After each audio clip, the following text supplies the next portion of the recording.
Hello and welcome back to the channel. It's been 2 minutes since I finished the trick. It may have been a whole day for you, or it may have been one click of the mouse for you, depending when you watch this.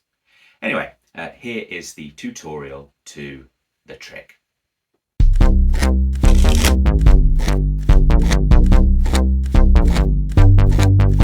The Great Woo, the Great Woo Ding, the Great Woo Ding's gonna do a thing. So it starts with a simple setup, and the setup is thus. You take the 4 aces out, and you have them face up on the bottom of the pack. There's your setup. 4 aces, face up, and then the rest of the pack. Lovely. Now, I started, I think, by shuffling, and I shuffled for as long as I could be bothered. Then I outjogged one card, like so, and then put the rest of the pack on top. Now, if you throw it, it might spread, revealing your aces. So don't do that. Kind of put them confidently but firmly so that they don't spread.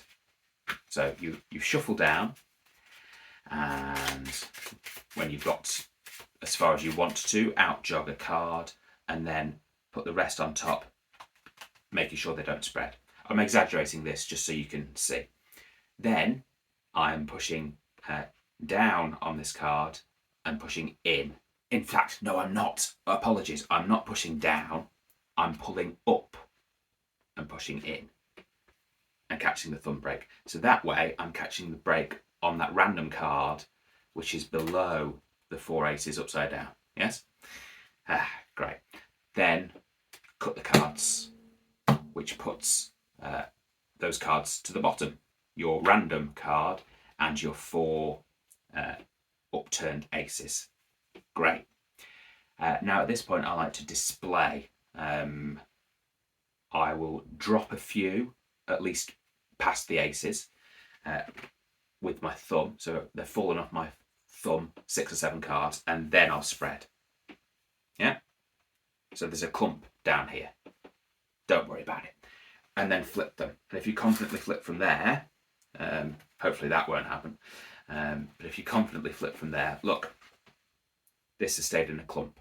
It shows all these cards shuffled, because they are, and this clump is hidden. Your 4 aces are hidden if you confidently flip it. And just be confident and be fair. Nonchalant about it. You don't care about it. Right. And then gather up your cards again. Careful not to flash any of the face up aces.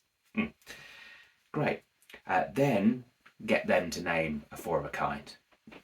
Maybe say here, don't have the 4 sevens or whatever's now on the top for you. Or say, go on, pick the 4 aces, because they might.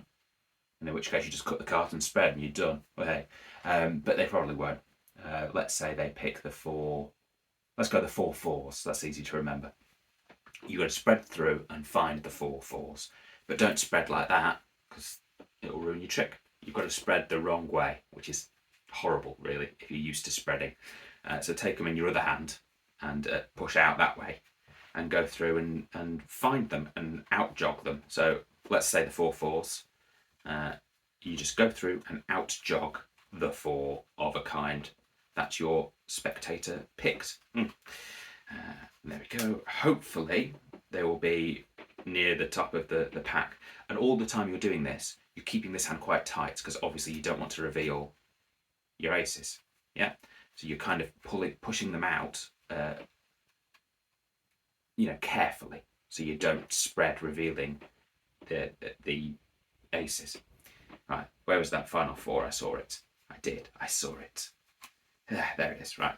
Now, it may be unfortunate, but it may happen that your last one is the very last card before your aces. So as you get closer and closer to the end, just be really careful and really hold it really tight and just push them out one at a time, like this, so that you don't show the aces. But every time I've done it so far, which isn't many, but every time I've done it so far, that's never happened. Right, great. Now you can display where their 4 of a kind is, again holding this bottom side tight so that you don't reveal the aces. Now I like to flip it face down, and here's what I'm doing, how I'm controlling their 4 of a kind. I'm kind of getting a little break on the top of that top one and letting this top clump fall first. So I'm letting go here of that top clump which is falling. So now I've got that top clump in line with their 4 of a kind and holding the rest of the pack with the thumb and fingers. And then you just do a Hindu shuffle. And in that first pulling off of the cards, you're pulling off their 4 of a kind and that top packet. So they come first. Sound effects. You can add that if you want. And then continue the shuffle. Obviously don't go all the way to the end or you'll reveal some face-up aces. Great. There we go. So now their 4 of a kind is on the bottom. And the aces are somewhere near the top. Face up.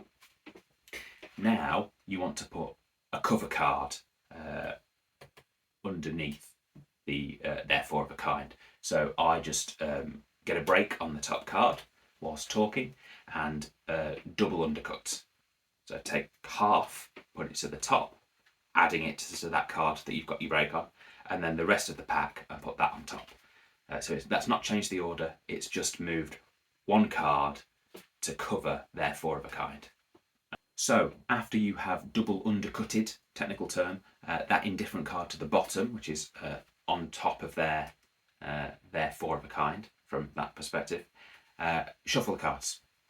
So I put them down on the table, and I always take the top packet with my left hand and the bottom packet with my right hand when I'm doing a table riffle shuffle. And when I do that, when I lift up with this left thumb, I'm just having a look at it, a quick look at this card to make sure it's not an ace. What you don't want is to go, I'm now going to shuffle the cards and do that. So make sure you're separating them at a face down card. Now, when you do the riffle shuffle, this is where their 4 of a kind is. It's the last, there's the indifferent card and then their 4 of a kind. So you need to riffle at least 5 cards off your right hand packet first, assuming you're right-handed. If you're left-handed, do what you've done your whole life and just reverse everything a right-handed person tells you to. Yeah. Right. Let 5 cards at least fall and then do the rest. But make sure this is a tight shuffle. So you don't want to be doing it like this because they're going to see aces. Yeah. You want to do it tight and quite quickly. And then push them in. You can show them really fairly that is a shuffle. Great. And then there you go. It's done. You can now flip it that way because here is your cover card and their 4 of a kind is still there.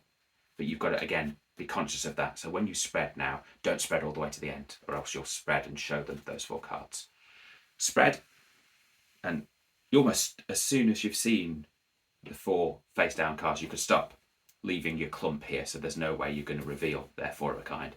I would go as far as you dare to display as many cards as possible, but make sure you don't spread and display their 4 cards. Right, take out the 4 cards that are face down. Obviously they will assume that it is their 4 cards, and then put the pack back together, keeping it this way so that you know there's their 4 of a kind under this indifferent card. Now, you're going to recap what you've done, and in recapping what you've done, you're reversing their 4 of a kind. So take the pack back and just like you're messing around with the pack really, or doing this while you're explaining what you've already done. Get a break under your indifferent card and double undercut. So swing cut about half the pack, put it to the bottom, basically adding that indifferent card onto it, and then the rest of the pack. So now you've got rid of your indifferent card. The cover card is now gone and it's just their 4 of a kind on the bottom. Now you've got to count off those 4 cards, let them fall off your thumb. 1, 2, 3, 4. Ooh, be careful, make sure you only get 4.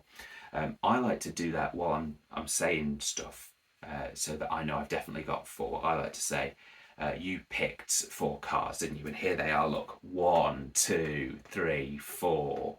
And that way I know I've got 4, because as I said, 1, 2, 3, 4. Talking about these cards, I flicked off 1, 2, 3, 4. So now I've got them there, and I transfer that to a pinky break. I've got them, and I say, so you picked the 4 cards, 1, 2, 3, 4. I've got them now. And then what did I do? I turned the whole pack over.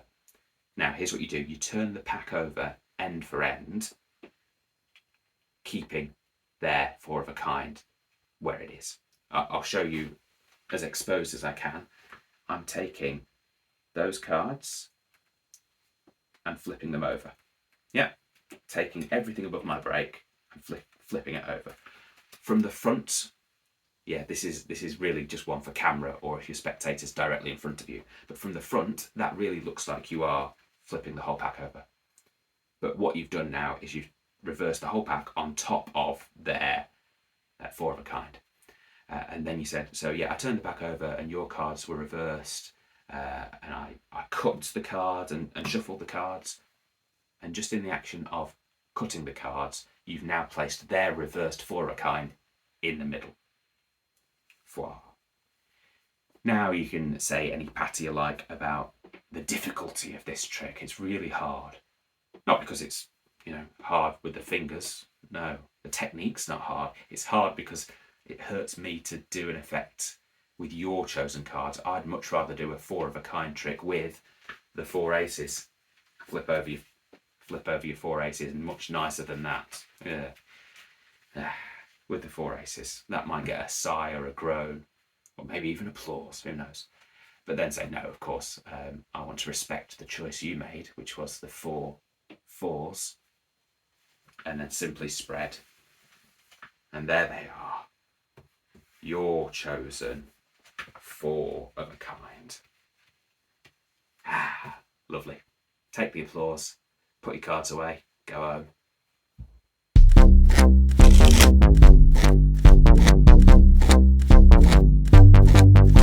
The Great Woo, the Great Woo Ding, the Great Woo Ding just did a thing.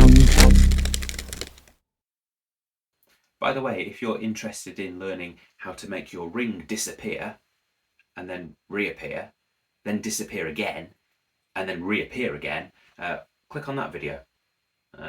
It's a recent one. I was quite pleased with it. Go and have a watch. The Great Woo Ring.